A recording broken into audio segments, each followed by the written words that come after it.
사무엘상 4장 2절부터 11절까지의 말씀입니다.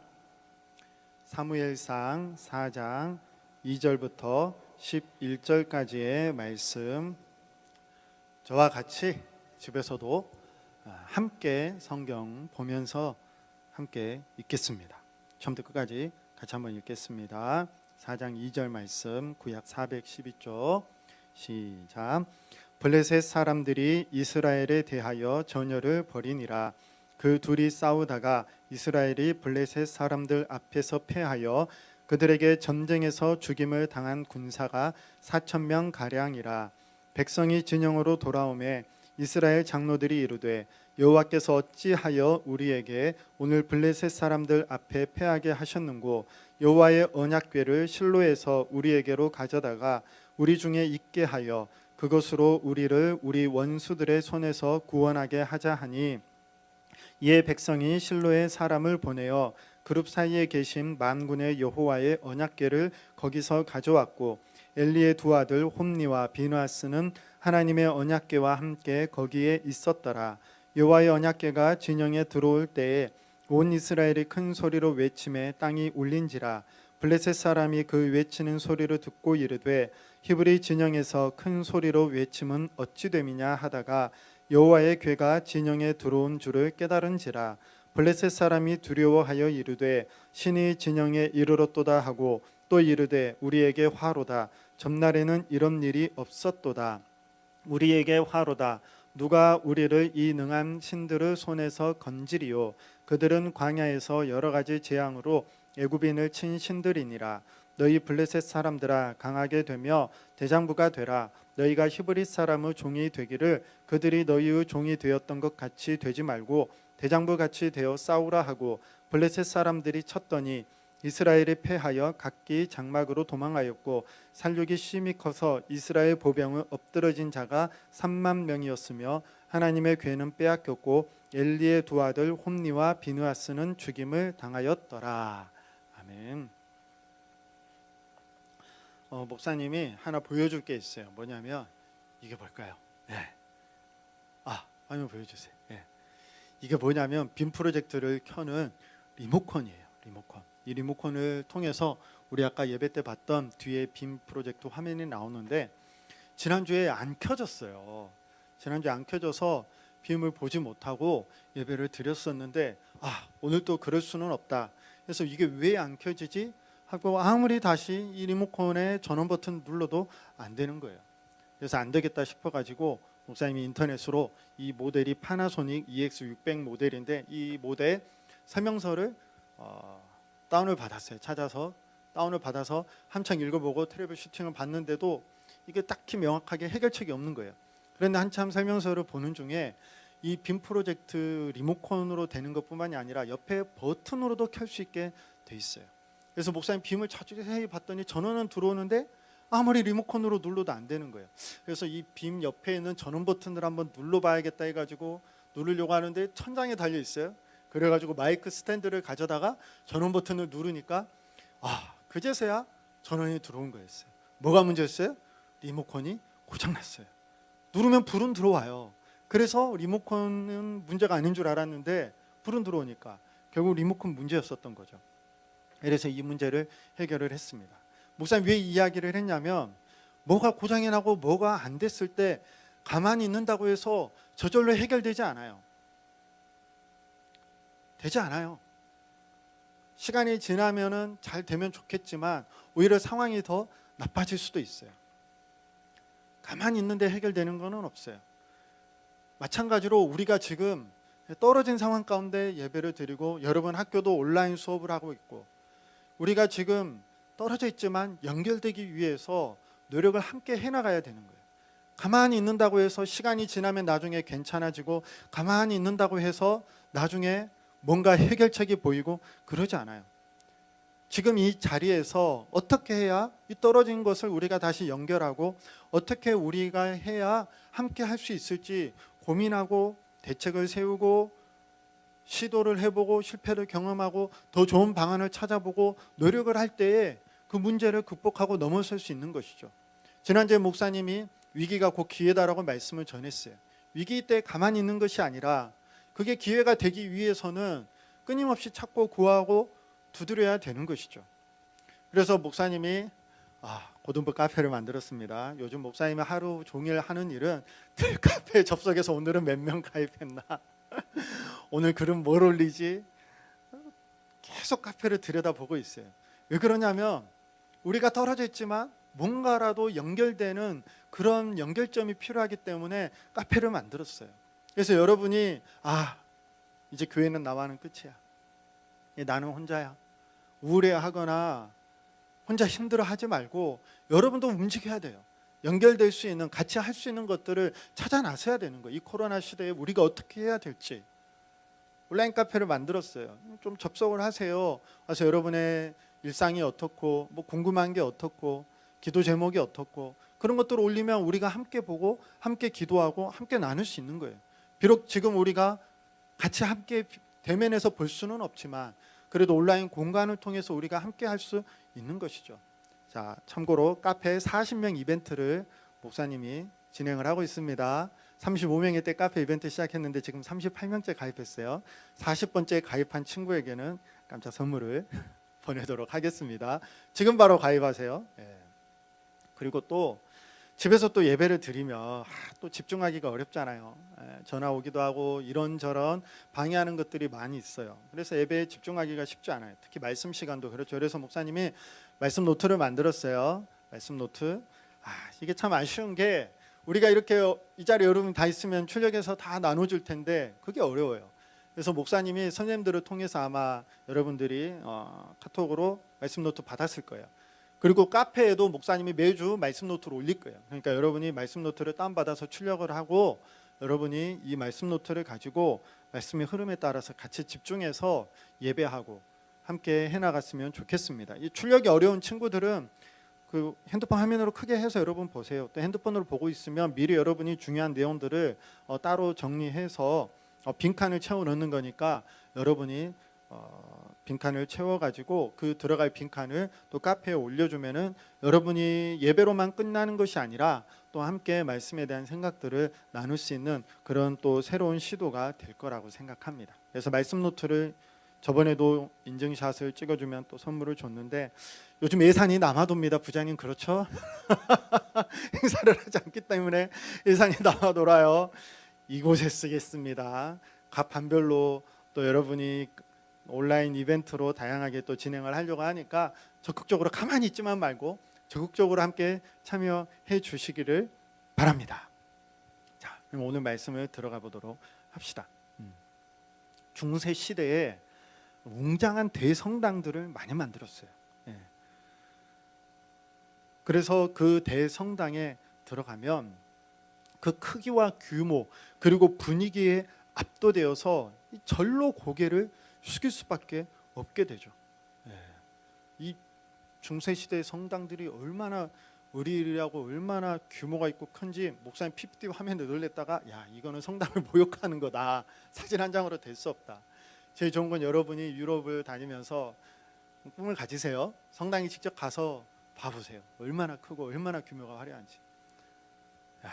진짜 장난이 아닙니다. 그래서 들어가는 사람들이 절로 그 규모에 그 위험에 압도되어서 고개가 숙여지는 거예요. 근데 여러분이 지금 고등부 예배실에 있지도 않고 또 웅장한 성당과 같은 그런 분위기 가운데 예배드리고 있지도 않죠. 그러나 여러분이 지금 늘 예배드리는 자리에 있지는 않지만 각자의 삶의 자리에서 예배를 하고 있단 말이에요. 집에서 또 예배를 드리고 있단 말이에요. 그러나 그곳이 여러분의 뭐예요? 예배의 자리이고 그곳이 하나님께서 여러분과 함께 하시는 그런 예배의 자리이고 또 지금 우리의 마음 가운데 누가 계세요? 성령님께서 함께 하세요. 하나님께 나아가는 우리의 마음의 자세와 태도가 중요하죠. 여러분이 지금 있는 곳에서 마음을 다해 예배하고 하나님께 나아간다면 웅장하고 화려한 세비야 대성당이 있는데 그런 곳에서 형식적으로 예배하는 것보다 마음을 다해 지금 내 있는 자리에서 예배하는 그 예배를 하나님이 더 기뻐 받으세요.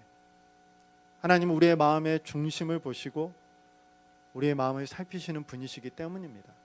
그래서 여러분이 모니터 화면 앞에, 핸드폰 화면 앞에 있지만 그러나 마음의 중심을 하나님께로 향하고 예배할 수 있는 시간이 되면 좋겠습니다. 예배란 무엇일까? 많은 고민을 하게 되죠. 한번 사진을 하나 보여주세요. 물리치료 하고 있는 사진. 물리치료를 하고 있는 장면이에요. 뼈가 어긋났을 때, 근육이 통증이 있고 힘들었을 때 물리치료를 받죠. 이 물리치료를 받을 때 소리를 지를 수밖에 없어요. 어긋난 것을 바로 잡기 때문에 아프죠. 쉽지 않죠. 시간이 걸리죠. 어긋난 것을 다시 바로 잡는 그러한 것은 힘든 과정이에요. 그렇지만 바로 잡히고 나면은 그 다음은 어때요? 이전에는 걷기에 불편하고 힘들었었던 게 이제는 자연스럽게 걸을 수 있는 것이죠. 다시 돌려주세요. 예배란 뭘까요? 다시 맞추는 거예요. 뭘 맞출까요? 나 중심의 삶에서 하나님 중심의 삶으로 다시 재조정해 나가는 시간이 바로 무슨 시간이에요? 예배의 시간이에요. 물리치료처럼 쉽지 않고 아플 수 있는 시간이죠. 하나님으로부터 우리가 어긋나 있음을 알고 다시 하나님께로 초점을 맞추고 다시 하나님의 말씀에 순종하기로 다짐하고 내 삶의 중심이 하나님이심을 고백하고 그러한 삶을 살아가도록 다시 결단하는 시간이 무슨 시간이에요? 예배의 시간이에요. 그래서 스펄전 목사님이 뭐라고 말을 했냐면, 우리 한번 같이 봐볼까요? 화면에. 때로는 우리가 말씀을 듣는 자리가 이 세상에서 가장 불편한 자리가 되어야 한다고 말을 했어요. 물론 예배를 통해서 하나님이 주시는 기쁨과 위로와 평강과 소망을 우리가 얻죠. 한 주간 살아갈 힘을 얻어요. 그러나 예배의 시간은 단지 그렇지만 않아요. 우리만을 위해서 존재하는 시간이 아니에요. 예배는 하나님께 우리가 드리는 시간이고 우리의 삶을 다시 하나님께로 맞추는 시간이에요. 그렇기 때문에 하나님의 말씀을 듣다 보면 우리의 삶의 문제와 우리의 삶의 죄악과 우리의 삶에 어그러진 것들로 인해서 우리의 마음이 어떻게 돼요? 불편할 수 있어야 된다는 거죠. 이 세상에서 가장 불편한 자리가 또한 예배의 자리가 돼야 되는 거예요. 왜? 내 삶의 문제를, 내 삶의 죄악을 하나님의 우리의 마음의 중심을 보시고 있는데 그 하나님 앞에 섰을 때 부끄러움과 그 하나님 앞에 섰을 때 연약함과 부족함으로 인하여서 불편한 시간이 되고 이걸 다시 어긋난 것을 맞추기 때문에 아픈 시간이 될 수도 있죠. 중요한 것은 무엇이에요? 그냥 왔다가 형식적으로 가는 것이 아니라 우리의 마음을 하나님께 드리고 하나님께 다시 초점을 맞추고 그 하나님 중심으로 살아갈 수 있는 그런 다시 삶을 맞추는 시간이 예배의 시간이 되어야 하는 것이죠.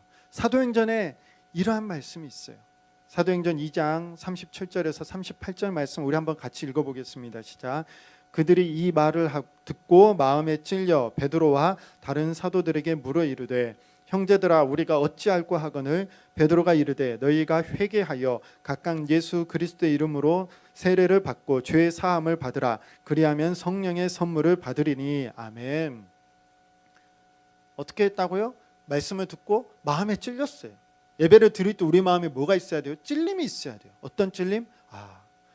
내가 한 주를 돌아봤을 때 말씀 따라 순종하며 살지 못했구나. 하나님 마음을 아프시겠구나. 또 내가 내 자신의 욕망대로 살고 거짓과 속임수와 분냄이 가득 찬 내 삶이었구나. 자신을 돌아보고 말씀 앞에 거룩하신 하나님 앞에 자신을 돌아보고 마음에 찔린 가운데 회개하며 나아갈 때 예수 그리스도 이름으로 죄사함이 우리에게 있게 되고 그 가운데 진정 평강을 누리게 되고 또 우리에게 선물로 주시는 성령님을 만나고 경험할 수 있게 되는 거예요. 그 시간이 바로 언제예요? 예배의 시간이에요. 여러분이 각자 삶의 지금 자리 가운데 있지만 여러분이 마음을 다해서 하나님을 예배하고 우리의 잘못을 회개하고 다시 하나님께로 초점을 맞출 수 있는 그 시간이 여러분의 삶이 자리에서 이루어진다면 그 어디에서 그 어떤 화려한 것에서 드린 것보다 그 예배를 하나님이 기뻐 받으시고 하나님이 원하시는 예배자로 우리가 하나님께 나아가는 자리가 되는 것이죠. 우리가 잠깐 눈을 감고 기도하기를 원해요. 참회의 기도 시간을 잠깐 가집시다.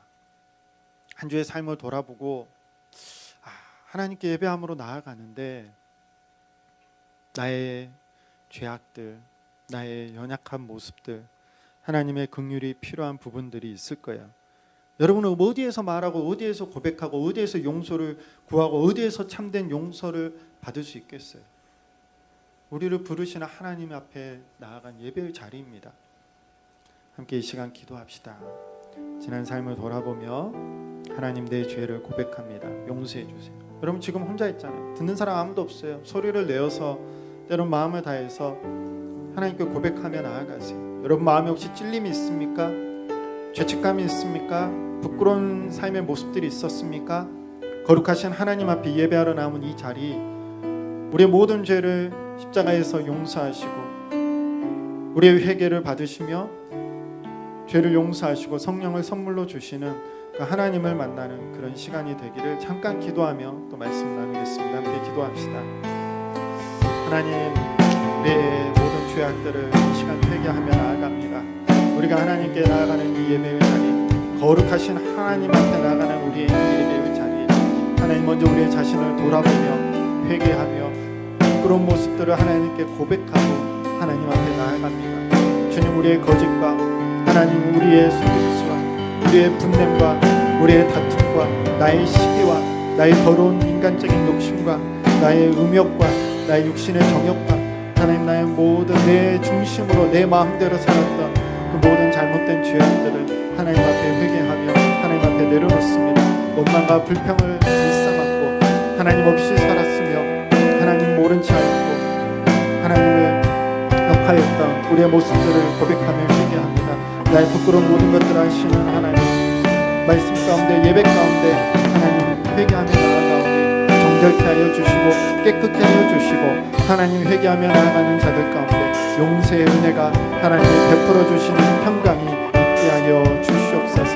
성령을 선물로 주시고 용서하며 참여하며 기도하며 나아가는 자들의 심령 가운데 하나님 풍성한 은혜로 채워 주옵소서. 오늘 말씀을 이제 계속해서 나누도록 하겠습니다. 오늘은 지난주 말씀과 이어져요. 하나님의 일을 하는 자리에 있으면서도 하나님을 알지 못했던 엘리의 두 아들에 대해서 함께 말씀을 나누었죠. 대제사장의 두 아들은 여호와의 제사를 멸시하고 자신의 탐욕을 채우는데 급급했습니다. 한번 PPT 화면을 보여줘 보세요. 목사님이 엘리의 두 아들을 찾아보니까 이런 화면이 있었어요. 제사를 드리는 거기에서 새 갈고리로 음식을 빼앗는 그런 모습들, 하나님의 일을 하는 사람이 하나님의 제사를 멸시하는 그러한 모습들이 지난주에 말씀을 통해 나누었어요. 대제사장의 아들들이 이러한데 다른 제사장들과 백성들의 신앙은 어떨지 불보듯 뻔했어요. 근데 이러한 암울한 상황 가운데서도 희망이 있었음을 함께 우리가 얘기를 나누었죠. 그 가운데서도 하나님은 하나님의 사람들을 세우시고 이들을 통해서 하나님의 일들을 이루어 가셨어요. 우리 함께 사무엘상 2장 35절 말씀, 우리 PPT 말씀 함께 소리내 읽겠습니다. 시작. 내가 나를 위하여 충실한 제사장을 일으키리니 그 사람은 내 마음 내 뜻대로 행할 것이라. 내가 그를 위하여 견고한 집을 세우리니 그가 나의 기름 부음을 받은 자 앞에서 영구히 행하리라. 아멘. 하나님의 마음, 하나님의 뜻을 행할 사무엘을 하나님은 충실한 제사장으로 세우신다고 말씀하십니다. 이스라엘은 암울한 상황 가운데 최악으로 치닫고 있었어요. 이런 영적으로 암울한 시기 가운데 또 블레셋이 쳐들어왔어요. 이들과 전쟁이 이루어집니다. 그래서 어떻게 됐을까요? 첫 번째 전투에서 이스라엘은 패배해서 4,000명이 죽게 되었어요. 이 백성들이 자신들이 패배한 이유와 승리할 수 있는 방법들에 대한 말씀을 우리가 함께 읽었는데 오늘 이 말씀을 한번 먼저 읽어보도록 합시다. 4장 3절 말씀 보여줘 보세요. 4장 3절 같이 읽습니다. 시작. 백성이 진영으로 돌아오매 이스라엘 장로들이 이르되 여호와께서 어찌하여 우리에게 오늘 블레셋 사람들 앞에 패하게 하셨는고 여호와의 언약궤를 실로에서 우리에게로 가져다가 우리 중에 있게 하여 그것으로 우리를 우리 원수들의 손에서 구원하게 하자 하니. 여러분, 말씀을 묵상할 수 있는 힘을 여러분이 길러야 돼요. 이전에는 우리가 함께 모이고 함께 소그룹으로 교제하고 함께함을 통해서 신앙이 자라고 성장할 수 있었지만 이제 시대가 점점 변해가고 있어요. 여러분이 각자의 삶의 자리에서 예배하고 있는 것처럼 여러분이 각자의 삶의 자리에서 여러분이 기도할 수 있어야 되고, 말씀을 연구하고 말씀을 묵상하고 말씀을 적용하고 말씀에 순종할 수 있는 그런 힘을 여러분이 길러 나가야 돼요. 그래서 우리 마음 나누기를 통해서 기도의 장소와 기도의 시간을 여러분이 정했죠. 그건 여러분이 하나님과 여러분이 약속한 것이에요. 그 시간 내가 그 자리에 나가 하나님께 기도하며 하나님께 나가겠습니다. 여러분 꼭 지키시기를 바라요. 그게 여러분을 앞으로 믿음 가운데 신앙 가운데 세우고 살릴 수 있는 그런 귀한 자리예요. 또한 여러분이 말씀을 읽고 말씀을 묵상할 수 있어야 돼요. 말씀을 묵상하는 방법들을 목사님 이제 카페에도 올리려고 하는데, 오늘 잠깐 하나를 소개를 해주면 중요한 게 있어요. 중요한 단어는 어떻게 될까요? 중요하니까 계속 나와요. 반복해서 나온다는 거죠. 그래서 우리가 짧게 읽었던 사무엘상 4장 3절이었지만 중요해서 반복되어 나오는 강조된 단어가 있어요. 그 단어가 뭘까요? 4장 3절을 다시 한번 보여줘 보세요. PPT. 목사님이 친절하게 녹색을 쳤죠. 뭐가 반복되어 나왔어요? 우리가 계속 반복되어 나왔어요. 그죠? 왜 그랬을까? 왜 우리가 반복되게 나왔을까? 여러분이 말씀 묵상할 때 이거를 발견하고 여기에 대해서 질문하고 여러분이 고민하고 생각할 수 있어야 돼요. 그러면 여러분이 말씀을 통해서 이래서 그렇구나 하고 하나님 말씀을 더 깊이 알 수 있고, 그 알게 된 것을 통해서 여러분이 삶 가운데 적용하고 말씀에 순종함으로 여러분이 말씀의 힘과 능력으로 살아갈 수 있게 되는 것이에요. 먼저 이스라엘 백성들은 자신들이 블레셋에게 패한 이유가 무엇 때문이라고 말을 하나요? 이들은 전쟁할 때 하나님께 묻지 않았어요. 하나님이 세우신 그 충실한 제사장 사무엘에게 묻지 않았어요. 엘리 이후에 사무엘이 이스라엘의 제사장으로 모든 일들을 감당했는데 그 사무엘을 찾지 않고 사무엘을 묻지 않았어요. 그래놓고 여호와께서 패하게 하셨다라고 말을 하고 있어요. 패배의 원인을 누구에게 돌려요? 여호와께 돌려요. 하나님께 돌리고 있어요. 또 이 위기를 극복하기 위해서 어떻게 하려고 해요? 방금 말씀 읽은 것처럼 여호와의 언약궤를 가지고 오면 이길 수 있다고 생각을 해요. 그런데 여기에서 여러 번 반복되는 단어가 뭐라고요? 우리예요. 우리가 5번이나 반복이 돼요. 이스라엘은 우리의 승리를 위해서 여호와의 언약궤를 이용하려고 하는 것이죠. 우리에게 가져다가 우리 중에 있게 하고 우리를 우리의 원수의 손에서 구원하게 하자. 하나님의 언약궤가 뭐가 된 거예요? 우리를 위한 승리의 도구가 된 것이죠. 우리가 패하면 하나님 탓이고 우리가 승리하면 언약궤를 가져온 우리 때문이라는 것이죠. 모든 중심에 뭐가 있어요? 우리가 있어요. 결과는 어떻게 됐을까요? 여호와의 언약궤가 이스라엘 진영에 오자 큰 소리를 치며 여호와의 언약궤가 우리 가운데 있다. 여호와께서 우리와 함께 하신다. 이 전쟁은 우리의 승리가 될 것이다 하면서 사기가 충년해서 그 상태로 나가서 블레셋과 붙었어요. 어떻게 됐을까요? 전투에서 이전보다 더 크게 패했어요. 첫 번째는 4,000명이 패배를 했는데 화면 다시 돌려주세요. 4,000명이 패배하게 되었는데 이 두 번째 여호와의 언약궤가 왔을 때는 3만 명이 죽게 되는, 처음엔 4,000명이 죽었다가 언약궤를 가져왔으니까 승리할 줄 알았는데 3만 명이 죽게 되는 그런 일이 일어났어요. 전쟁의 결과 언약궤는 빼앗기게 되고 엘리의 두 아들 홈니와 비느하스는 죽임을 당하게 되었습니다. 언약궤, 왜 이스라엘 백성들 언약궤를 가져오려고 했을까요? 왜 언약궤가 오니까 사기가 충전해졌을까요? 왜 언약궤를 가져오면 승리할 것이라 생각했을까요? 이스라엘 백성들에게 언약궤는 굉장히 중요한 의미를 갖고 있었어요. 광야 시절에 언약궤가 움직일 때 이스라엘 백성들은 움직였고 언약궤가 멈추면 그들도 광야에서 멈췄어요. 여리고성 전투에서는 언약궤를 메고 돌 때에 여리고성이 무너졌고 요단강을 건널 때도 언약궤를 앞세웠고 늘 언약궤가 이스라엘 백성들의 삶의 중심이었고 그들을 움직이는 힘이었어요. 그래서 이스라엘 백성들은 하나님의 임재를 상징하는 자신들의 삶의 중심인 언약궤가 이 전쟁 가운데 오면은 반드시 승리할 것이다 그렇게 생각했고, 그래서 언약궤를 우리가 가져오자라고 말했고 언약궤를 전쟁에서 앞세웠어요. 하지만 하나님의 언약궤를 가져왔지만 이전보다 더 큰 패배를 경험했어요. 왜 그랬을까요? 하나님이 힘이 없어서? 하나님이 블레셋 신보다 더 약해서? 아니죠. 사무엘상 3장에서 여러분 나중에 사무엘상을 자세히 한번 읽어보세요. 하나님이 이미 이스라엘의 잘못으로 하나님께서 심판하시겠다고 말씀을 하셨고 그 하나님 말씀대로 된 것이었어요.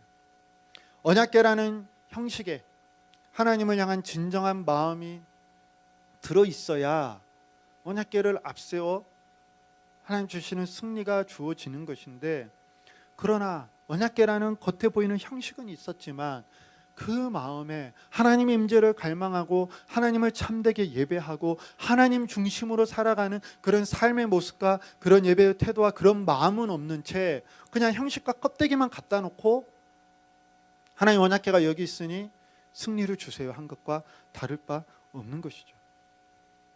하나님 입장에서 생각해 보세요. 하나님이 싫어하는 일들은 다 해놓고 하나님께 드리는 제사를 멸시하고, 아까 홈리와 비느하스 그 새 갈고리 보여줬죠 지난주.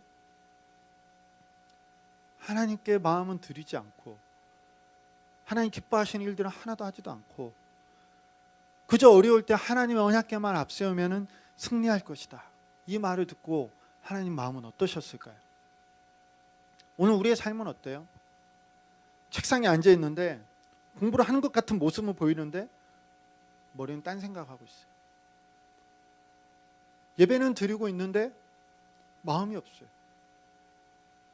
내가 교회는 나가고 크리스찬이라고 말은 하는데 예수님과 상관없는 삶을 살아요. 말씀은 늘 듣는데 삶의 변화 어떤 열매도 없어요. 어떻게 보면 이것이 언약궤는 앞세우지만 승리를 줄 것이다 라고 말은 하고 사기는 충전해 있지만,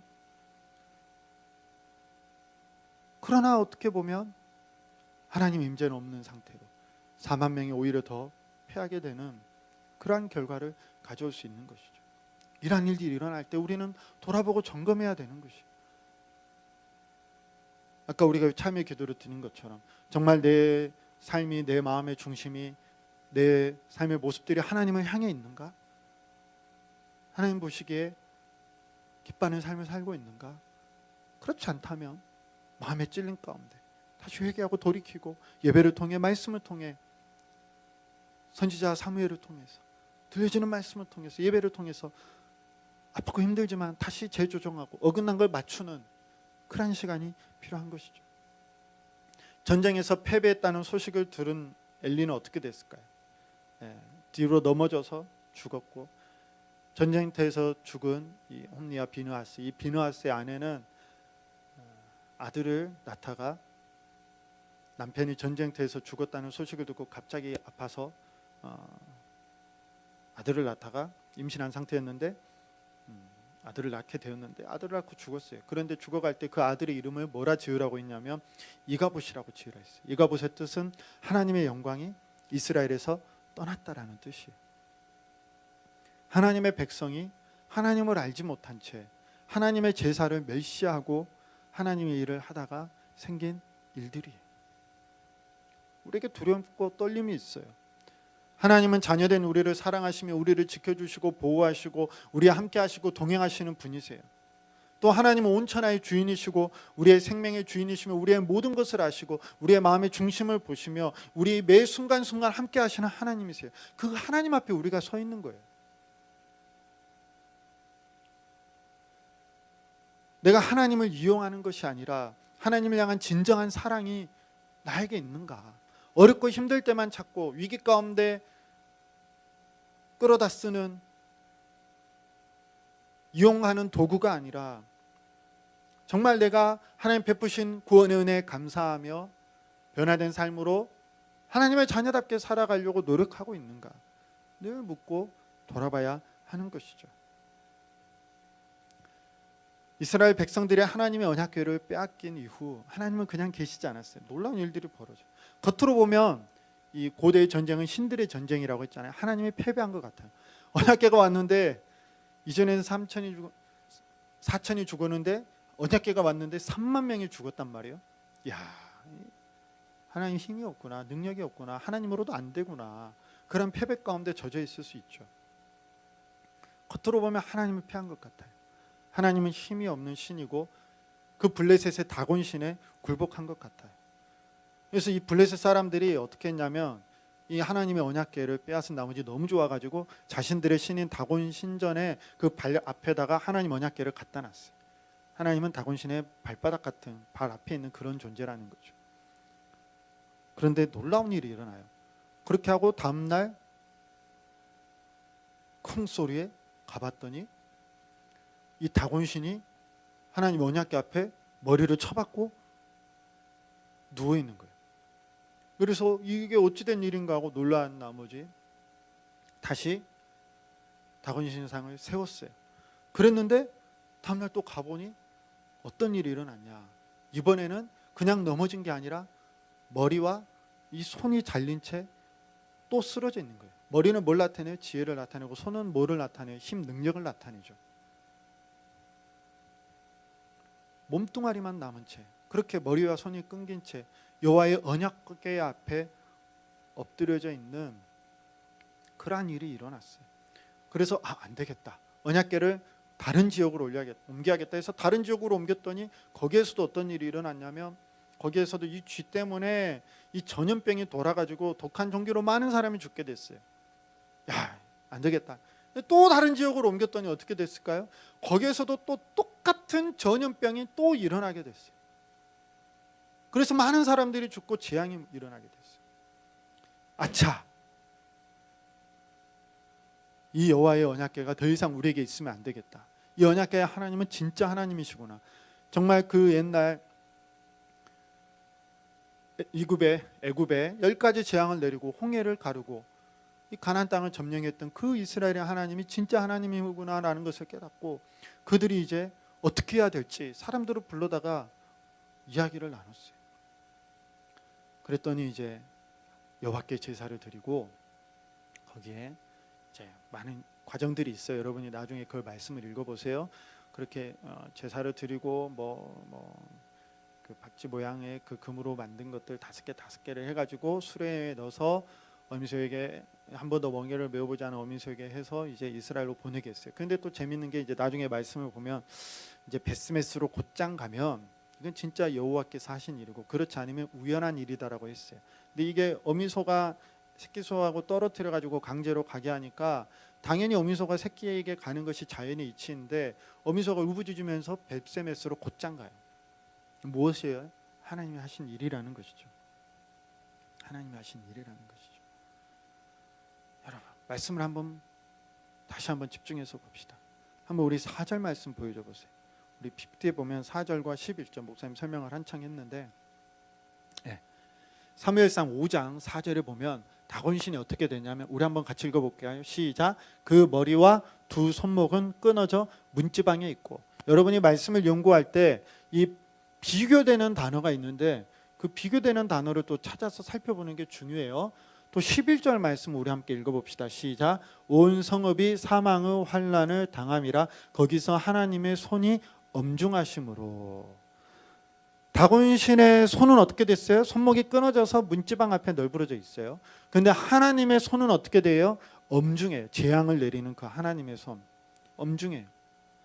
처음에 블레셋에게 하나님은 자신들이 다곤신에게 패한 신들 중 하나에 불과했지만 자신들의 신전에서 일어난 일과 재앙으로 인해서 여호와가 진짜 참 신인 줄 알게 되죠. 그래서 제사를 드리고 여호와의 언약궤를 이스라엘로 돌려보냈어요. 하나님 어떤 분이십니까? 시편에서 이렇게 고백하고 있어요. 우리 시편 96편 말씀 보여주세요. 함께 있습니다. 시작. 여호와는 위대하시니 지극히 찬양할 것이요 모든 신들보다 경외할 것이며 만국의 모든 신들은 우상들이지만 여호와께서는 하늘을 지으셨음이로다. 존귀와 위엄이 그의 앞에 있으며 능력과 아름다움이 그의 성소에 있도다. 아멘. 하나님 어떤 분이시라고요? 만국의 모든 신은 우상이고 헛것이지만 하나님은 하늘을 지으신 분이세요. 그 하나님께서 우리 아버지시고 그 하나님께서 우리와 함께 하시고 그 하나님께서 우리의 마음을 보고 계신다는 거예요.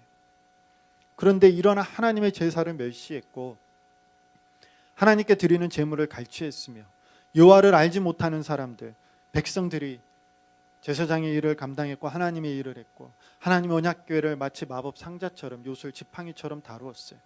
결국 하나님의 심판 가운데 여호와의 영광이 떠나는 것을 경험했고 전쟁은 패했으며 언약궤는 빼앗았어요.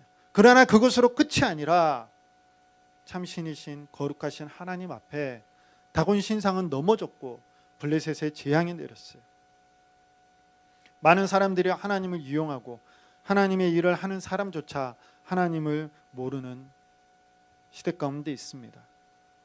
여러분은 정말 하나님을 믿고 하나님을 사랑하고 하나님을 의지하고 있나요? 여러분의 삶 가운데 하나님은 어떤 분이신가요? 목사님도 그래요. 하나님 앞에 설 때, 말씀 앞에 설 때 두렵고 떨림이 있어요. 그러나 예수님의 이름을 통해서 우리가 하나님 앞에 나아갈 수 있는 것이죠. 예수님의 이름을 통해서 우리가 기도하고 간구할 수 있는 것이죠. 그 거룩하신 하나님 앞에 두렵고 떨림이 있지만 우리를 위해 모든 걸 내어주신 예수 그리스도, 그 이름을 힘입어 하나님께 예배하고 하나님을 높여드리며 우리의 마음의 중심을 다시 하나님으로 삼고 우리 가운데 거하시는 성령으로 말미암아 우리의 삶을 다시 재조정해 나아가는 그러한 삶이, 그러한 일들이 예배를 통해 우리 가운데 있습니다. 우리가 마음을 다해 전심으로 하나님을 섬기며 살아갈 수 있도록 예배를 통해 다시 결단하고 다짐하고 성령의 도우심을 구하는 우리 고등부 친구들이 되길 원합니다. 우리 마지막으로 한 말씀을 읽고 정리하겠습니다. 우리 사무엘상 7장 말씀이에요. 이제 이후에 어떻게 되었는지 우리 함께 읽겠습니다. 시작. 사무엘이 이스라엘 온 족속에게 말하여 이르되 만일 너희가 전심으로 여호와께 돌아오려거든 이방 신들과 아스다롯을 너희 중에서 제거하고 너희 마음을 여호와께로 향하여 그만 섬기라. 그리하면 너희를 블레셋 사람의 손에서 건져내시리라. 이에 이스라엘 자손이 바알들과 아스다롯을 제거하고 여호와만 섬기니라. 아멘. 이스라엘 백성들이 어떻게 했어요? 사무엘의 말을 이제는 들었어요. 여호와의 제사장인 사무엘의 말을 듣고 마음을 다해 진심으로 여호와께로 돌아가게 되었어요. 모든 우상을 제하고 마음을 하나님께로 드리며 하나님만을 섬기며 하나님만을 예배하기로 결단하고 다짐하고 그렇게 삶을 살아냈어요. 모든 이방 신들 바알과 아스타롯을 제거하고 여호와만을 섬겼어요. 다시 그러한 삶으로 돌아갔더니 이후 블레셋과 이스라엘이 다시 싸울 때에 하나님이 사무엘의 기도 가운데 응답하심으로 블레셋에 큰 우레가 떨어졌고 이로 인해 혼비백산한 그들을 이스라엘이 쳐서 크게 승리를 거두게 되었습니다. 우리에게 희망이 있는 것은 사무엘과 같은 하나님의 마음, 하나님의 뜻을 향할 사람들이 하나님께서 그들을 일으키셔서 하나님의 일을 계속해 나가신다는 거예요. 위기의 상황이고 어두움 같은 상황이지만 그러나 하나님은 쉬지 않고 하나님의 일들을 해나가세요. 그리고 우리가 지난날의 잘못을 회개하고 돌이키고 하나님께로 마음을 다해 나아가면 하나님은 우리를 건져주시고 은혜를 베풀어 주시며 다시 승리를 주시는 분이라는 거예요. 우리는 하나님과 어떤 관계 가운데 살고 있습니까? 여러분에게 하나님은 어떤 분이세요? 단순히 어렵고 힘들 때, 또 공부가 잘 안 될 때 그저 여러분 옆에서 보조적으로 도와주는 그런 분인가요? 아니에요. 하나님 우리의 삶의 주인이세요. 온 세상을 창조하시고 다스리시고 운행하시며 우리 가운데 거하시고 우리의 예배를 받으시게 합당하신 분이시며 만유의 하나님이세요. 그 하나님을 마음을 다해 사랑하고 있고 그 하나님을 향해 예배 가운데 여러분의 마음의 초점을 늘 맞추고 있나요? 그 하나님을 간절히 바라보며 나아가는 우리 고등부 친구들이 되기를 축복합니다. 이 시간 우리 함께 기도하겠습니다. 기도할 텐데요.